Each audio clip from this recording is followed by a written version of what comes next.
श्रुतिस्मृतिपुराणानाम् आलयं करुणालयं नमामि भगवत्पादशङ्करं लोकशङ्करं शङ्करं शङ्कराचार्यं केशवं बादरायणं सूत्रभाष्यकृतौ वन्दे भगवन्तौ पुनः पुनः ईश्वरो गुरुरात्मेति मूर्तिभेदविभागिने व्योमवद्व्याप्तदेहाय दक्षिणामूर्तये नमः.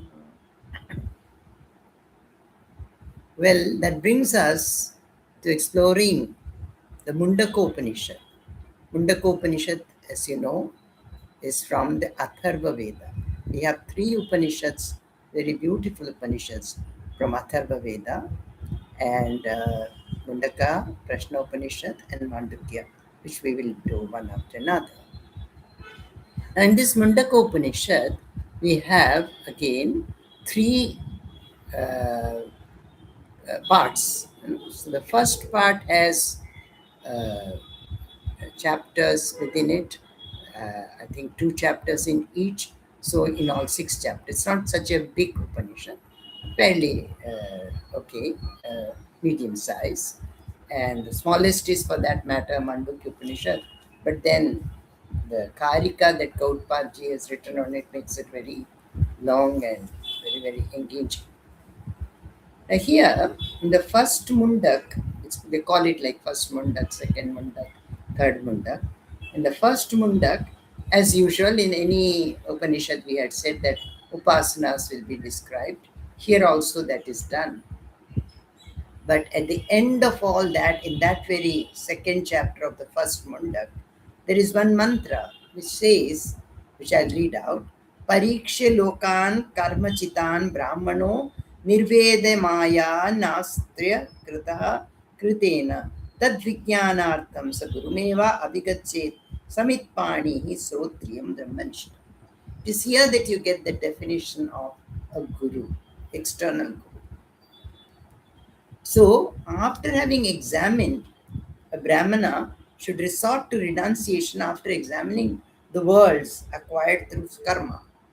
With the help of the maxim, there is nothing here that is not result of karma.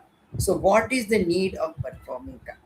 That means, as Thakur says, after some time, if you've done your karma with great shraddha, following all the acharas that are given to you, proper way, there will be a time when the karma will fall off. Because the purpose of karma is to purify your intellect. When that happens, it will automatically fall off, and one will go into the contemplation of Brahman. That is Brahma Vichara, Atma Vichara will take the precedence over any puja and other karma. Because that has fulfilled this purpose. So after this thing happens, what happens?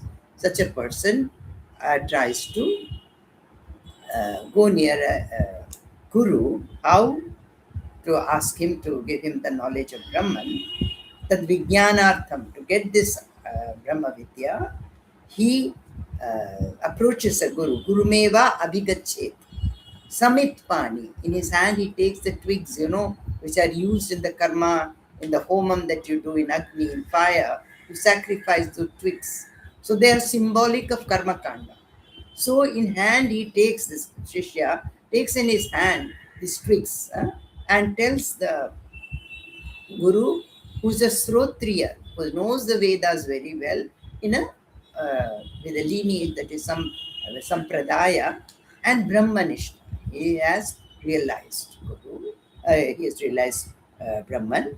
To such a person, he goes with these faggots, sacrificial faggots in his hand, and requests him that just as the fire burns off these twigs of faggots, please through in Gita also we have your Jnana Agni, Dagda Karmani. All the karmas are burnt off by the Jnana Agni, the fire of knowledge. Knowledge is always compared with fire. It will just destroy all that is unwanted. So, having examined all these words and what is called Aparavidya, because this Upanishad starts by describing that there are 2 types of Vidya, Apara and para. The inferior vidya is to know the karma kanda of Yajurveda, Rigveda, Somaveda, and the Atharva Veda, and do the Brahmana and Samhita, the karma kanda, that is called apara. That is inferior knowledge.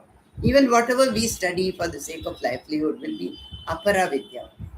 But Brahma Vidya is para vidya. It's very superior knowledge. And you cannot get it without the help of a guru, without the guidance of the guru. You're not supposed to even try to read Shastra on your own because you might get very, very confused.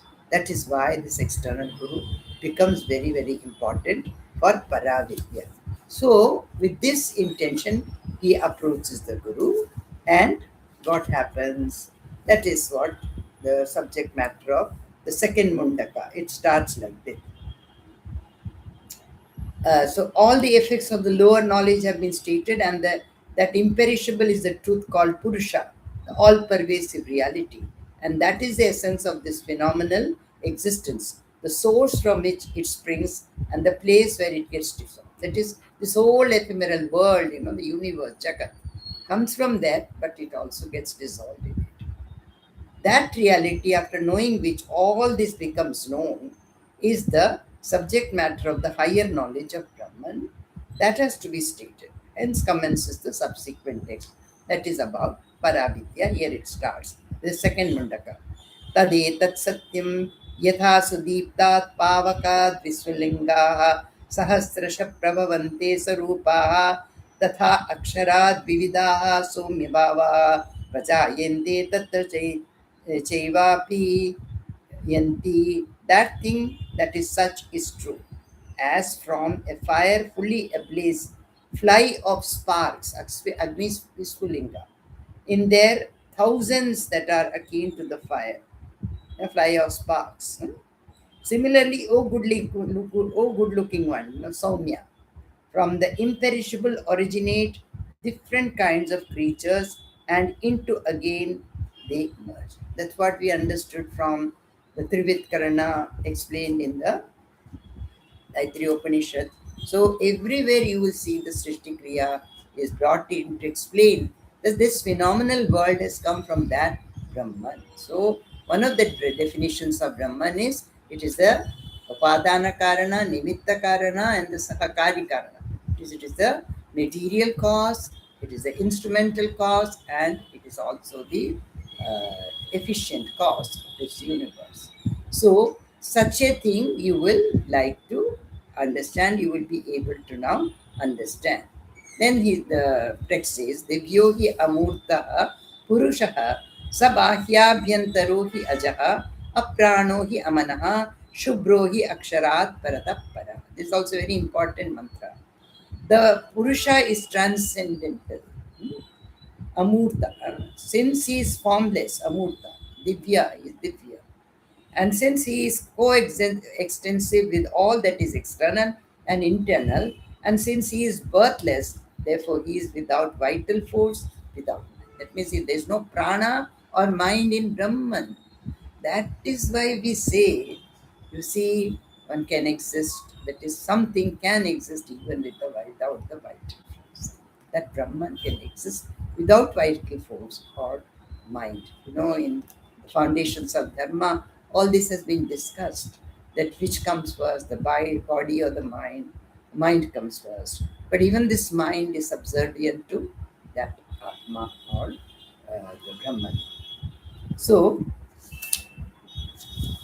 the Purusha, who is so called because of the derivative meaning of all pervasiveness or residence in the heart. See, in every Upanishad, somewhere or the other, in the cave of the heart, or in the lotus heart, or this heart it comes. When heart it is situated. That is where the Atma comes first. And which is it is resplendent self or transcendental.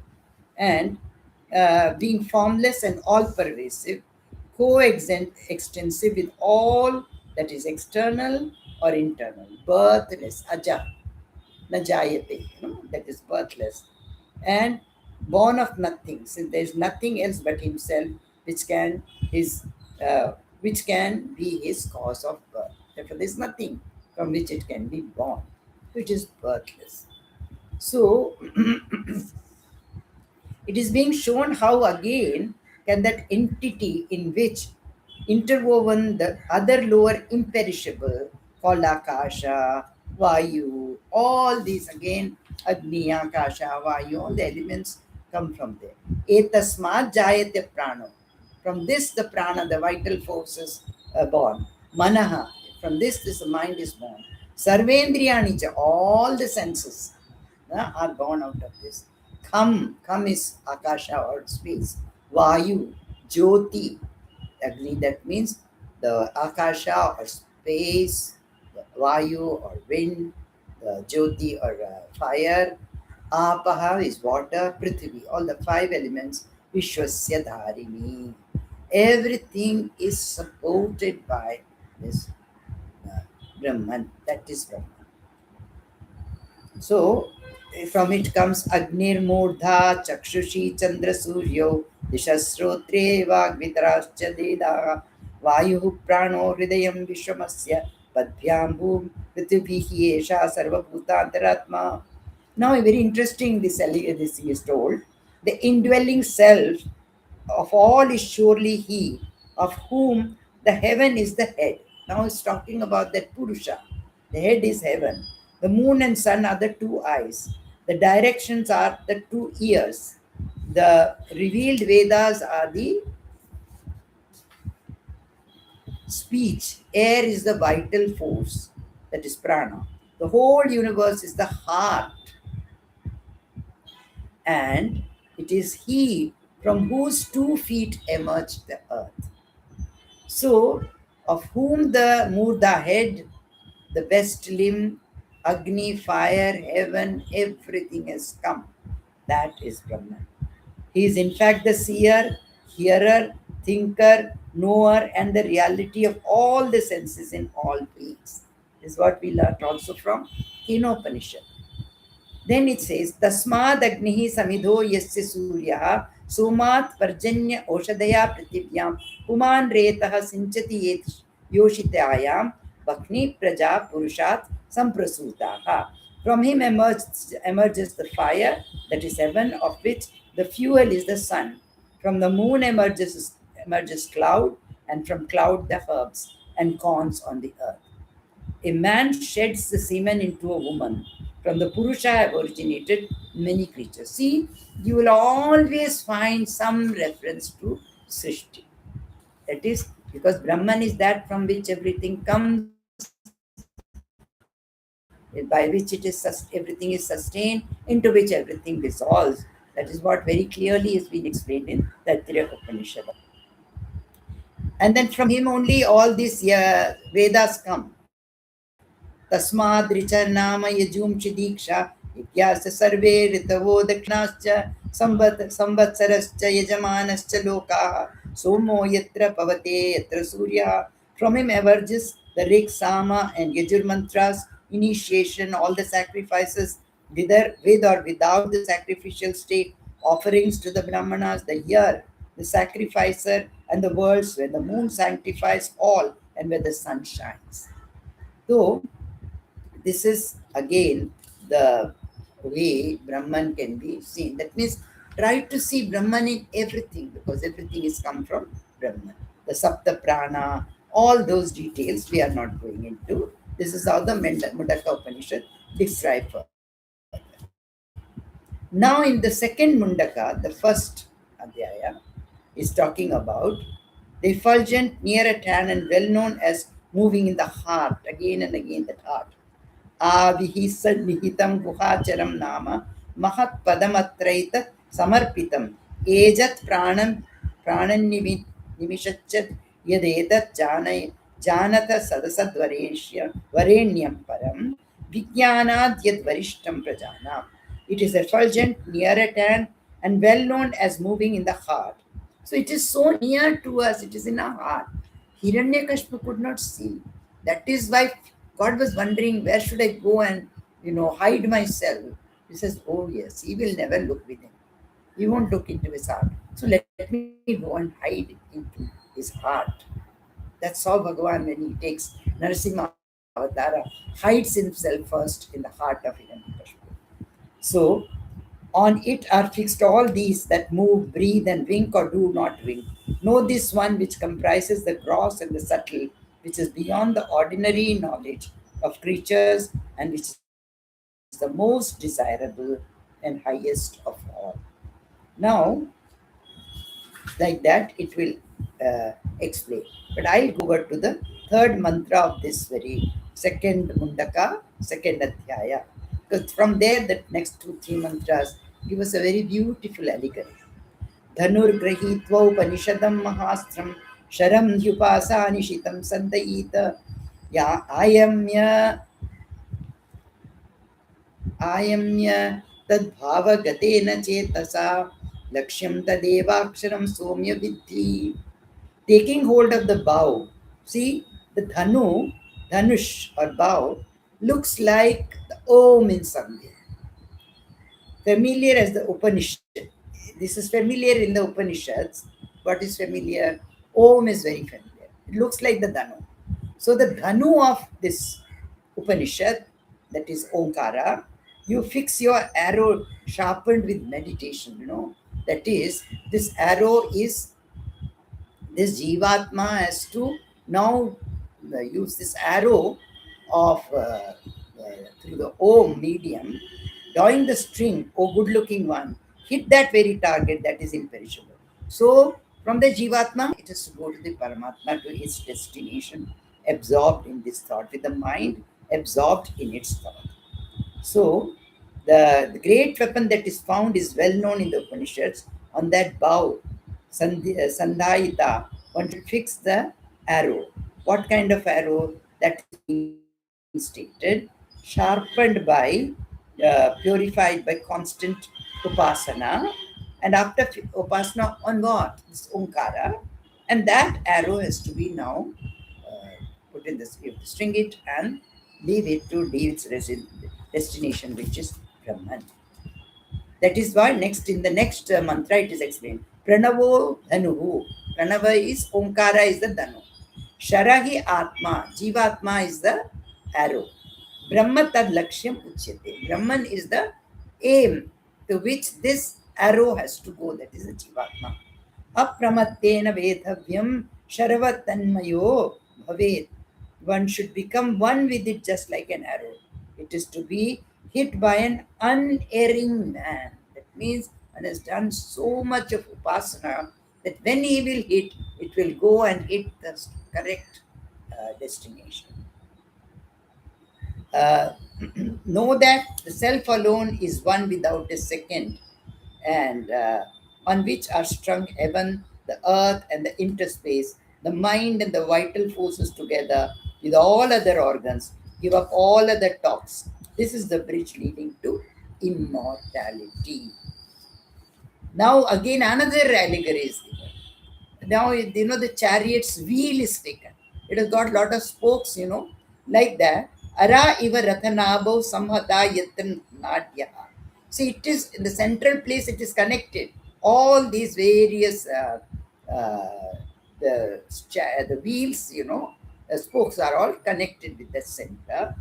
Sa evo esho antas charate bahuda jayamana. Om ityevam dhyayat atmanam swastiva paraya tamasa parastat. Within that heart, in which are fixed the nerves like the spokes on the hub of a chariot wheel, moves this aforesaid self by becoming multiformed. Meditate on the self thus with the help of Om. May you be free from hindrances in going to the other shore beyond darkness. Tamasoma Jyotirgamaya.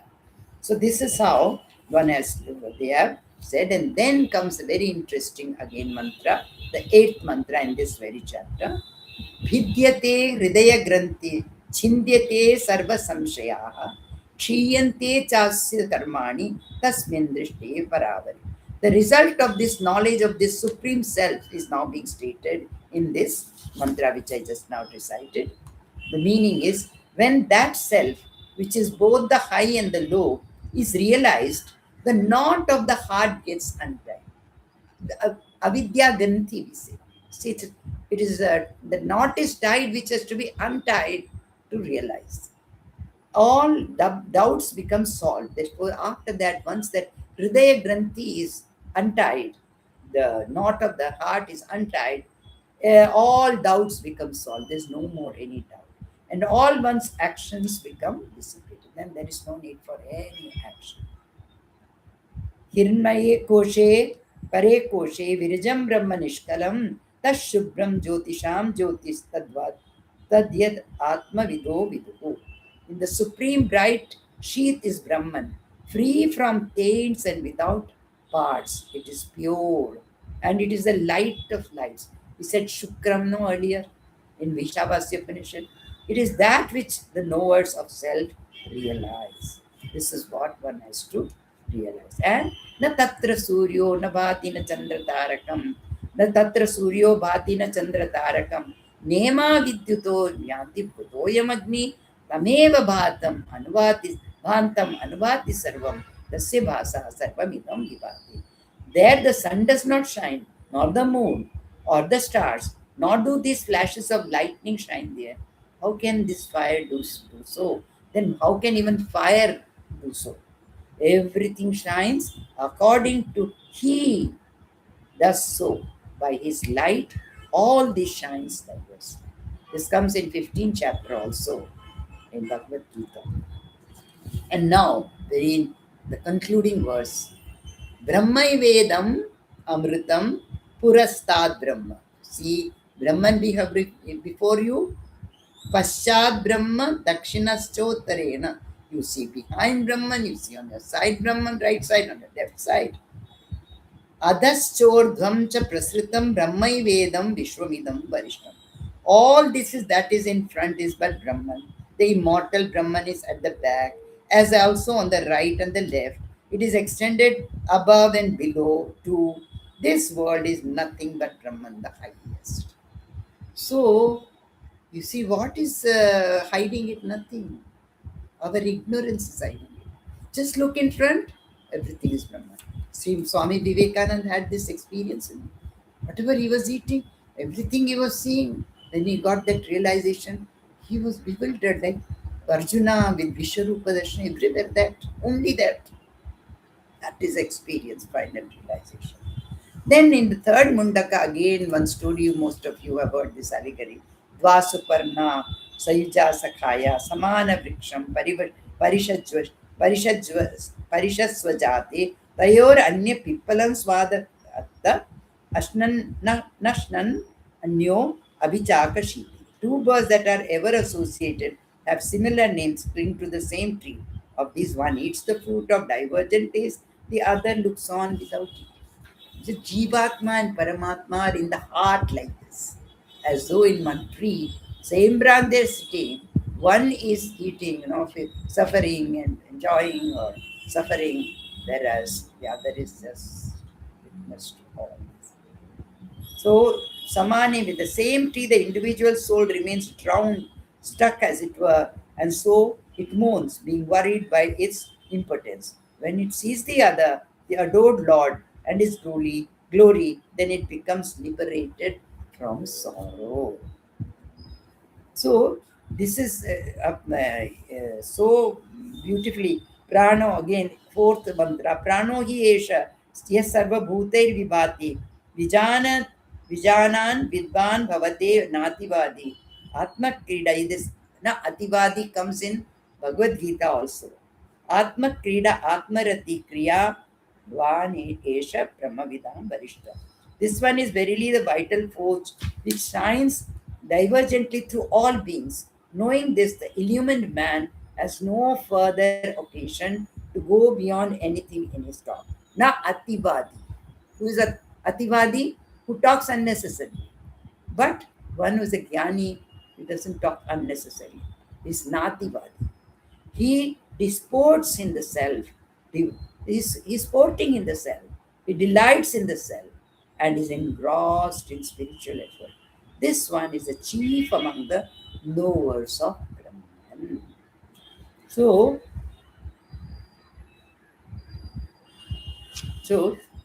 then another very important mantra.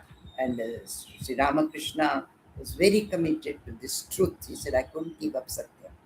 Satyena labas tapasahi avishek. He esha atma. Only through Satya you will get it. Samyak jnanena brahmacharyena nityam. Proper knowledge and brahmacharya. That is to control lust, or what it is called, celibacy. Antasharire Jyotirmayo hi Shubro. You see that effulgent one within your body. Yam Pashyanti Yataha Shina Dosha. Having seen that all your doshas since then. That is next one is what for us in India we have our motto. Satyameva Jayate na Andratam.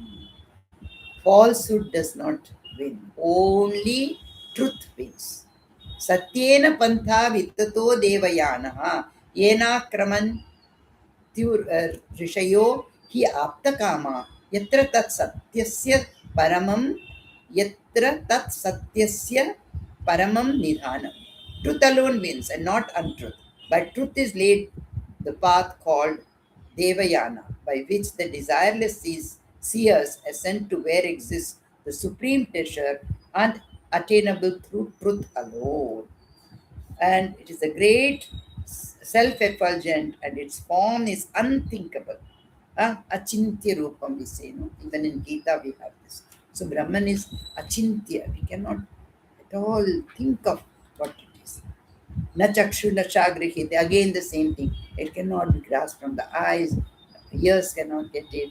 Mind cannot grasp it. So, Esho Anuratma Chetasa Vedita. It's very smallest of the small, biggest of the big. And everywhere you will see this coming again and again in most of the Upanishad. So then the final this thing, again like the same verse which is there in Kathopanishad comes here. Nayam Atma Pravachena Labhyo Pravachanena Labhyo Na Medadya Na Bahuna Sutena Yame Vaisha Vrunate Tena Labhya Tasyesham Atma Vipranate Tanusva.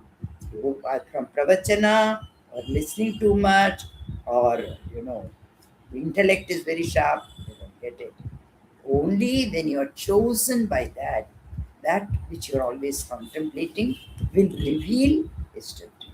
Then again, which Swami Vivekananda always stressed, Nayam Atma Balahine Labhyo. If you are Balahina, that is devoid of strength, you cannot attain that Atma. Nacha Pramada Tapaso Bahya Lingat. Only by outward tapas and puja, you will not get. And if you have Pramada, that is, not careless, you there's some kind of delusion. एतैर उपायैर यतते यस्तु विद्वान तस्यैष आत्मा विशते brahmadhama. This self is not attained by one devoid of strength, nor through delusion, nor through knowledge unassociated with monasticism. But the self of that knower who strives through these means enters into the abode that is Brahman. So, what is the way to attain it? Vedanta Vijnana Sunischitartha Sannyasa Yoga Yataya Shuddha Sattvaha He Brahma Lokeshu Paranta Kale Paramritaha Parimuchanti Sarve. Those to whom the entity presented by the Vedantic knowledge has become fully ascertained, who are assiduous and have become pure in mind through the yoga of monasticism, that is, sannyasa, all of them at the supreme moment of final departure become identified with the supreme immortality in the worlds that are Brahman, and they become freed on every side. So these are the things. Again, as Sri Ramakrishna talks of all the rivers going and merging in the ocean. Yatha nadyaha sindamanaha samudre astam gachanti namarupe vihaya tatha vidwan namarupad vimuktaha parat param purusham upaiti divya. Thakur always says, when once the Ganga, Yamuna go and merge in the sea, can you separate out Ganga water is this or Jamuna is this?